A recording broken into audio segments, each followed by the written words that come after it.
I believe this is probably true. And Karen challenged me this morning because listening to her, I recognized that there was going to be some cognitive dissonance when she had given a wonderful talk about change, and I'm going to give a different talk about change. So I wanted to, she made reference to what it's like when you're on your trapeze. And there are two kinds of trapeze things. One is called a transfer. When you lock, you keep your knees locked until you have grabbed your partner and then release. The other is called a catch, which is when you assume a bird's nest position, which I'm about to do here, and you have to release before you're caught. It's exciting. I asked my wife to email me this clip. It stops there because that's when she went and took her finger off. So Karen, the mystery continues.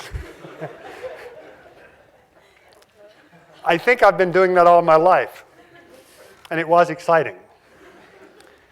The other part of the cognitive dissonance that Karen painted a world that was somewhat well-behaved, and those of you who have read Taleb's Black Swan, I know that there are some arguments that we live in interesting times in spades because things are very different, and the stuff that's not under the bell-shaped curve, the stuff that's really out in the tail, the really radical stuff may be what's happening now. So I'm going to take the point of view that this is a black swan time for education. And in fact, Chicken Little was an optimist. So it's characteristic, it fits, because if you read Simon Baron-Cohen, he talks about a space in which there's empathizing and systemizing. And we'd all like to think that we're super at both, but it's not really true. We guys test 70-30 toward systemizing, and women test 70-30 toward empathizing. Karen gave a very empathetic presentation this morning about understanding the people that you're trying to change. She also talked about Sun Tzu, and leave was one of the bits of advice. Did you notice? I'm Emeritus. I followed that advice. I followed it early. And I'm talking about an aggressive approach, which is kind of a very male, non-empathetic, testosterone-poisoned approach to things. Because I'm going to talk about an end run, where you kind of maybe leave things in place, but get around some of these obstacles that we face and try another tack. I think there are some serious questions about the efficacy of what we're doing, and I think we're surrounded by incredibly rapid change. Our product is too expensive, and we have an absolutely wonderful opportunity to improve. Now, people have referenced the grand challenges. The one that I want to focus on is personalized learning. I think it's really an important one, and I think it's in our soup. Jim Duderstadt's writings and publications, this is page 10 out of one of their reports, and it makes the point that there are lots of reports. Whole bunches of smart people have gotten together and said, we need to do something, things are different. So I'm saying, let's do it. Because, after AIG, when they pick up the torches and the pitchforks, are they going to be running up the hill at us? I think it's a legitimate question. I think things are in trouble. Triple the rate of inflation, double the rate of health care. That's serious stuff. Legislators, both state and federal, are saying, go get those academy guys. So they're imposing. Parents, this is an article in a technical journal. It says, don't let your daughter become an engineer. So there are several new kinds of rankings that are underway. In fact, the Society of Manufacturing Engineers want to say this is what you should teach students. And lots of evidence that there's fiscal chaos. The $14 billion plus campaigns are in trouble. Harvard dropped from 38 billion to 27 billion or something like that. Poor things. But things are different now. we are losing control of our fate, I think, much the way the physicians did about 15 or 20 years ago. And we have an ethical obligation to the students to try to do something about this. So I'm taking an aggressive tack. I'm sure you've probably seen this ad, but listen to it. I stand before you today to apologize. The system has failed you. I have failed you. I have failed to help you share your talent with the world when the world needs talent more than ever, yet it's being wasted every day by an educational system steeped in tradition and old ideas. Well, it's time for a new tradition. It's time to realize talent isn't just in schools like this one, it's everywhere. It's time to use technology to rewrite the rules of education. To learn how you learn so we can teach you better. It's time a university adapted to you rather than you adapting to it. It's time for a different kind of university. Now, the point I'm trying to make by showing the ad is not that the message is exactly correct. In fact, I would contest training versus education in the language. The point is that the advertising agency were a bunch of smart people. They're speaking to a perceived need. They're speaking to people in a language that they think parents, for example, would like to hear. So I think that should be a loud message to us. There are veterans in education. Gordon Gee, has been at it quite a long time and has had a lot of responsibility. And he's both publishing and speaking in quite unambiguous terms. Save ourselves from slouching into irrelevance? Whoa, I don't want to go there. Let's not. So, an overview of what I'm going to say is that training and education are very different, that training is a commodity, that education is the part that confers comparative advantage, and that much of what we call engineering education is, in fact, training and in many cases poorly done. So looking at the difference between training and education, it's not a clean division, but learning calculus is training. Learning to think using calculus is education. Learning spelling and grammar is clearly training. Learning to communicate is education. Learning a CAD program is clearly training. Learning to design is a much more complex and sophisticated thing. And to borrow from some of the panelists this morning,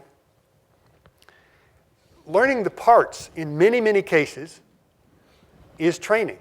Learning the synthesis and the whole and the systems engineering is education. Now, it's not clean. It doesn't always work that way, but I've looked at many parts of what we do, and you can divide them into these two categories. The boundary is clearly fuzzy. But training is a commodity. Professionalism you could be trained to be a professional. If you knew things, that was enough. But information is ubiquitous. You can't have an advantage in society because you know some things. And if you think about how to justify first world salaries, do you think we can help our students be 2-3 times as effective as people from other parts of the world? I don't think so. It's really going to be hard. So we really have to focus to make this work. Now, this business about, knowing things was once valuable. Solving problems is even more valuable. Creatively solving problems is even better. But if you layer it all together, it's a very rich, subtle, complex soup. And it will not come to people through training. I believe it comes through a much more intimate interaction with other people. So let me talk about training a little bit. Now, if I went to a Bad Teachers Anonymous meeting, I would have to stand up and say, my name's Woody Flowers and I'm a bad teacher. So I'm pointing the finger at myself. I don't think this is other people because, for example, this little video clip, not yellow journalism, it's BBC, was done at MIT, and these are my The engineering graduates of MIT have been right through the system of public assessment. But what real understanding do the creme de la creme have of basic principles if they can't work out how to light a bulb with a battery? Do you have any idea why it's not working? Battery could be dead, the bulb could be bad, I'm hooking it up totally incorrectly. I'm not an electrical engineer, I'm a mechanical engineer. Now, you might imagine that really breaks my heart. So I confess I'm part of the problem. But one of the questions is, are we doing the right stuff? And I'll take one slice at that data. Karen said you got to have data. My office mate supervised Kristen Wolf's thesis. She did a great job. She did a survey, outstanding response from the survey. 46% of engineers 10 years out responded. So I'll read, don't worry about the stuff across the bottom. Look at the pattern. Where did you learn, what you know, what you think you know? Blue meant as an undergraduate at MIT. Red is grad school, yellow job, etc. Now, the stuff on the left is the core mechanical engineering content stuff that we spend a lot of time on. The stuff in the middle is professional skills, and the stuff on the right I'll call how and why of engineering. So if you go back and look at that chart with the grosser readable labels, it's pretty clear that the students, the graduates, think they learned the engineering core stuff that they were exposed to at MIT, and that's where they absorbed that. There were two other questions on the survey. One was frequency of use. Blue here is never, and the orange is pervasively. Another question was expected proficiency. What were you expected to know? How about none? And I was expected to innovate and lead. So it's reasonable, I think, to take two of those and combine them and say, learned at MIT versus used pervasively. Now, maybe that indicates, maybe that data hints that we should think about it. Learned but seldom used. Not learned but pervasive. So let's even poke at learned. Ben Linder, who's on the faculty here, did a doctoral thesis on estimation. And Ben was encountering trouble with student estimating things. And he decided that maybe it's units. Maybe they seem to get the units confused. So he made a carefully designed test, 115 of our seniors, just the units of the things that we have, quote, taught them. And any version of the units is okay. So here's the results. First, look at the pattern. I'll give you a closer look. But green got it right. Yellows don't know. Red was wrong. You look at the top. Only one student didn't know the units of time. Weight gets to be a little confusing because of this gravity thing. Reynolds number, half of our students, and I say this to engineering audience, we didn't ask them to derive the Buckingham pi theorem. We just said, what are the units of a number? And down at the bottom, fracture toughness is pretty tough, and I probably would get that wrong myself, but entropy is pretty important right now. So there's some very important stuff. The overall pattern is that our seniors knew the units of half the things that we thought we had taught them. So maybe there's some question about whether the right stuff is being covered, and maybe there's a question about whether it's being learned or not. I think it's time to shift gears and shift away from the sage on the stage.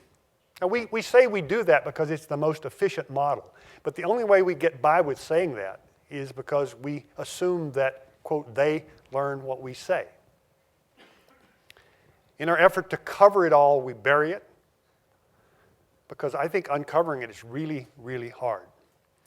And one of the things that we model is that they think like we write on the blackboard or use PowerPoint slides or something like that. I don't think that way. You don't think that way. You think in 3 dimensions and space and color and all that stuff, right? So real things are a lot more subtle than the abstractions that you put on the blackboard. So what then can we do? Well, I think we should get out of the business of training, stop lecturing, stop writing textbooks, and stop building lecture halls. And let me build some argument for a replacement. The only people celebrating are the students. You understand?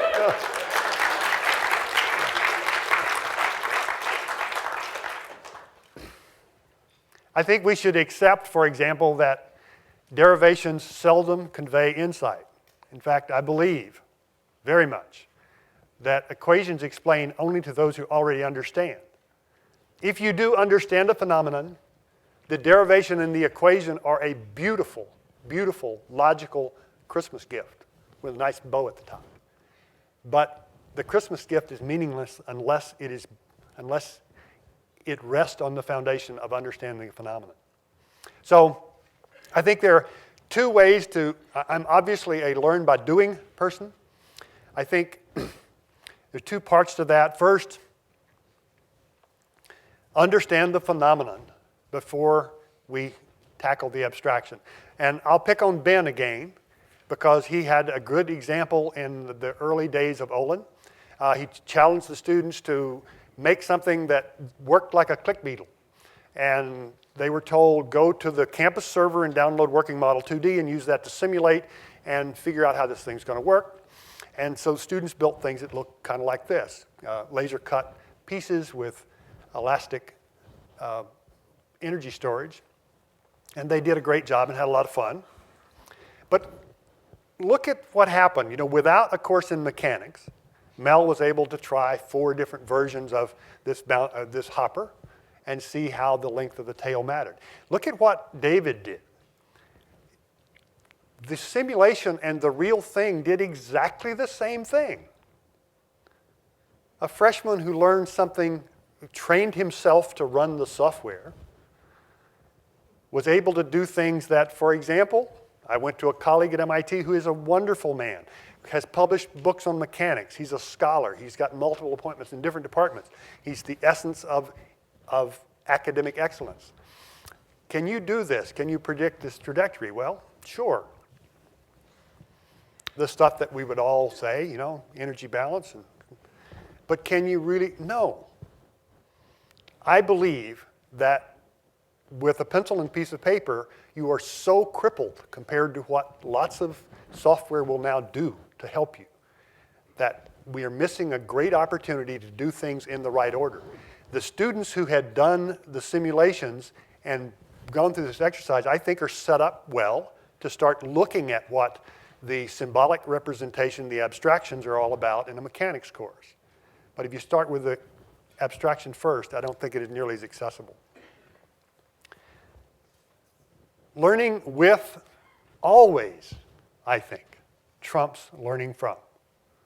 So I have spent my whole career working with students. I think, and I say often I don't know, but I'll give a couple of examples. Dave Wallace is now teaching the 2009 course at MIT, the senior design course. It is a situation in which we give the students a job too big, a time too short, a team too large, and a budget too small. And because of this combination, we get funded nicely because people in the industry like it. It's concepts to products in 14 weeks with about 20 people in a team and $6,500 budget. So it's tough. But in about 15 years of experience, there's never been a team that fails. And I'll pick up again some of the comments from the panel this morning. One of the things that happens in college teams is quite often you have a whole group of people who are all smart and are all really willing to work hard. You'll never have that happen again in your life, likely. So there's going to be a bigger distribution. But these teams come together, they really work hard, and they scare the faculty from time to time about whether they're going to pull it off.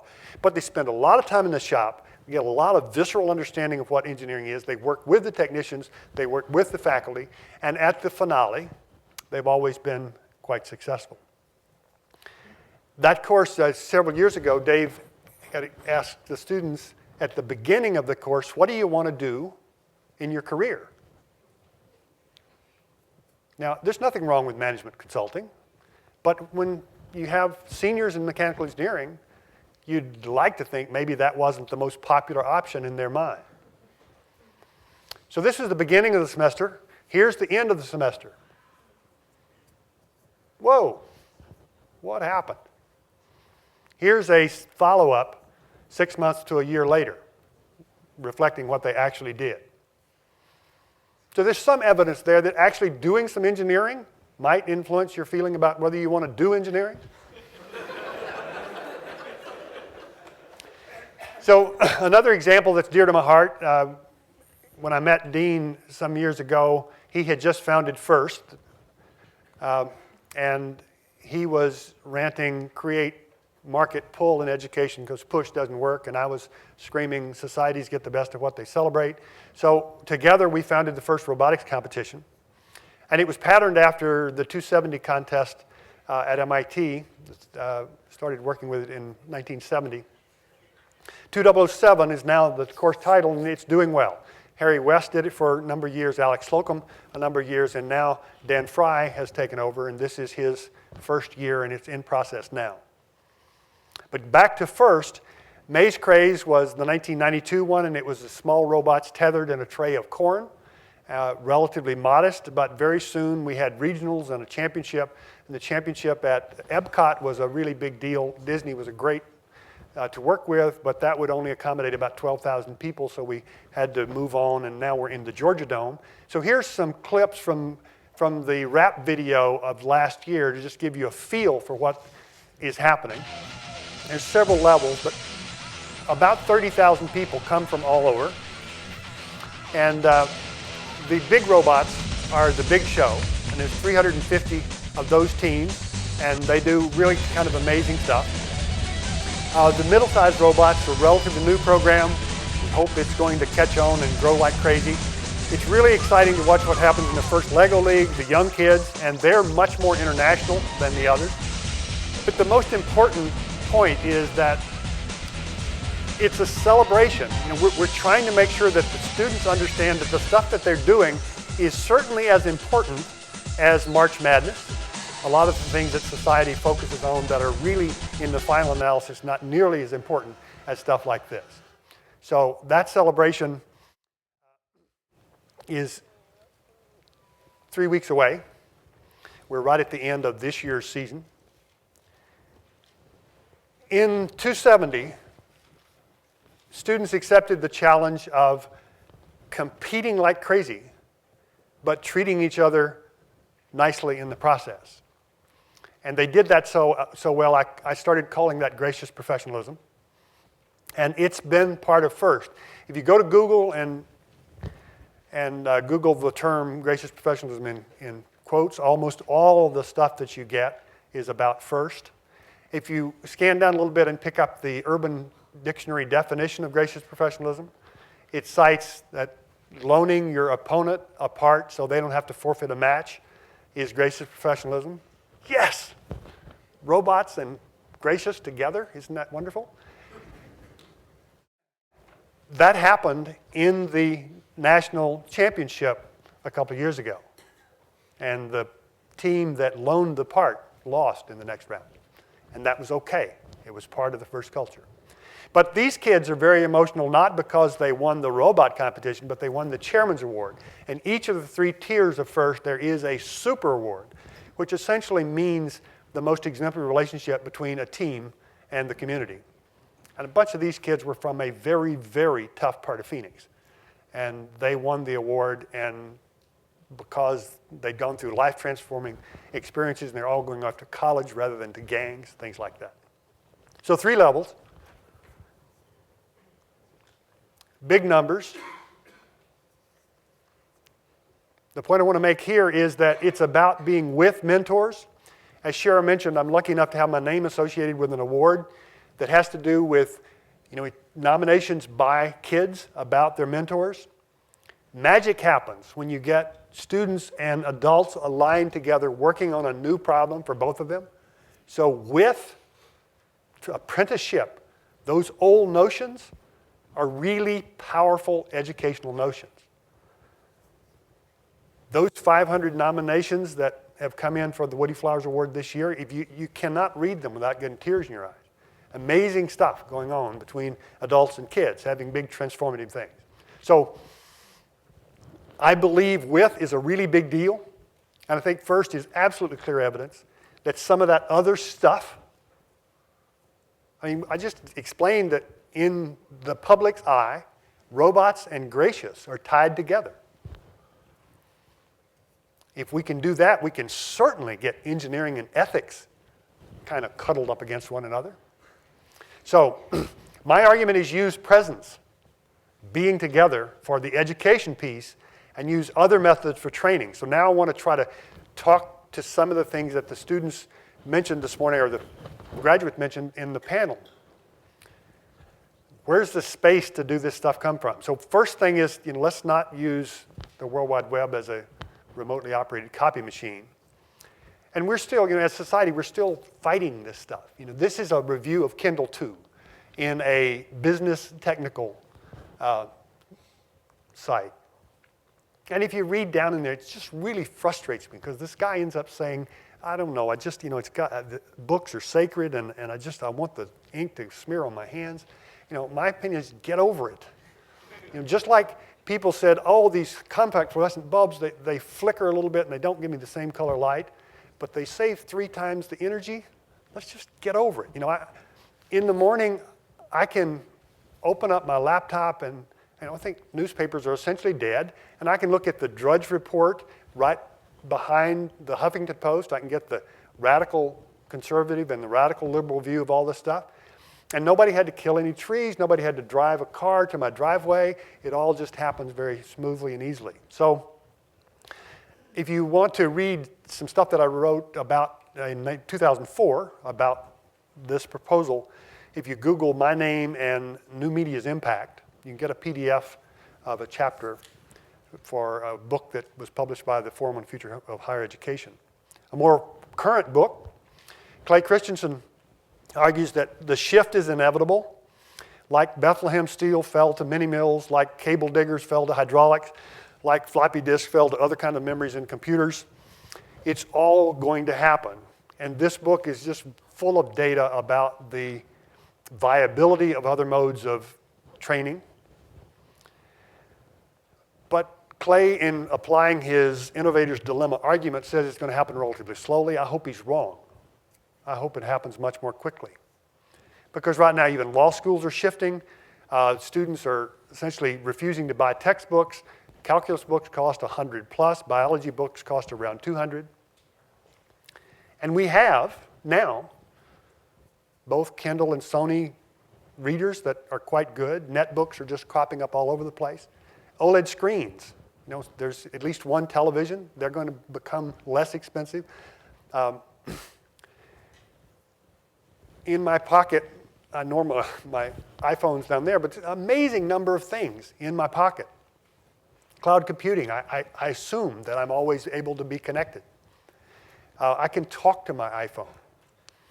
And the next generation of communication is going to make it all even more wonderful. So we'll have portable, color, wireless anywhere, inexpensive, fast, unlimited access to information, and if we do it right, incredibly valuable stuff. So the other methods that I'm talking about are highly produced, sustainable, that is to say, the people that can afford to pay for access, pay for it, so that that money keeps it alive. Super teams, the groups done by the best, with built-in feedback that allows it to keep getting better all the time. Super teams, it's not a professor and a graduate student. It's a producer, a director, an illustrator, an animator, a web engineer, a pedagogic specialist. It's this whole group of people that come together to put together this amazing thing. And highly produced, I think, is really necessary. If you look at an average textbook, this particular one has 2 authors and 2 publishers. That's a big deal. Here's the credits for the movie Chicago. It's different. I got tired counting. There's 700 or so names, 50 to 75 companies, all the best in their field. The textbook is not even visible as an investment. The movie's $100 million. If people learn what's in the textbook, it's a big deal. It really matters. But the movie is a speck in time and space and cultural influence. It's all backwards. I believe that textbooks are roughly where 45 RPM vinyls were. So it's time to move on. And some of the things, John Belcher is involved with the Teal project at MIT. And when that first started, students didn't like it. And the common comment was, because I don't want to have to think while I'm in class. But John publishes field theory stuff, and there's 1/100th of 1% of the population of the world that could read his papers and have some idea of what the field around a magnet passing through a coil looks like. But when John works with an animator, then it's absolutely accessible stuff. So I think if you start with this kind of understanding, you can get to the other, but going the other direction doesn't work. I pulled a few clips out of The Inner Life of a Cell just to show that rich animation can be a fantastic teaching tool. This is about how arteriosclerosis forms. A glycoprotein on leukocyte If you've not looked at microvilla this, covers the download a surface copy of both it. It's cell available types. in lots of forms. The outer leaflet of the lipid bilayer is enriched in sphingolipids and phosphatidylcholine, while the plus ends of some microtubules extend toward the plasma membrane.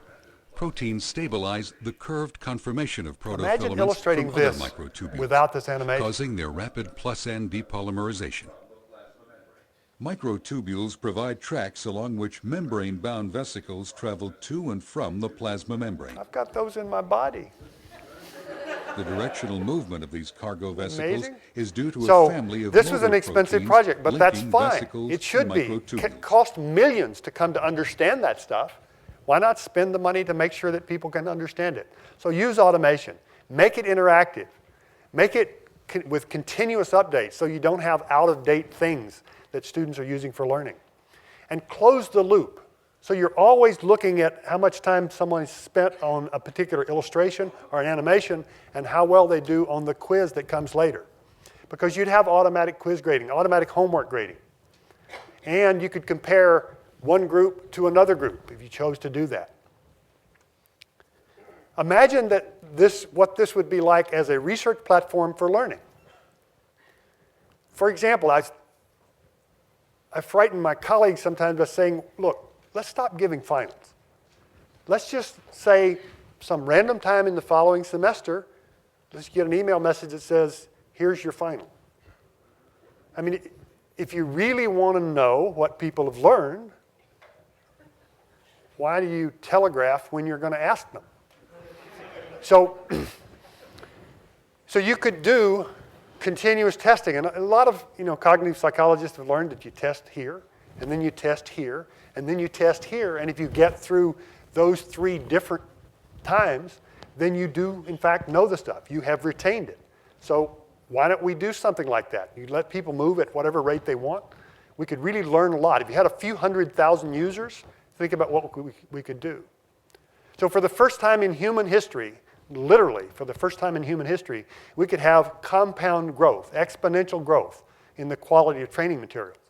I think that's a big deal. But let's look at it from a societal cost standpoint, and let's look just at the United States, okay? Most of you know the number of remedial courses, and the community college system in many cases is a remedial training place. But 77% of students take a remedial course in math. The best data I could find was back in 1992. 600,000 college freshmen took calculus. Does that hurt? 42%.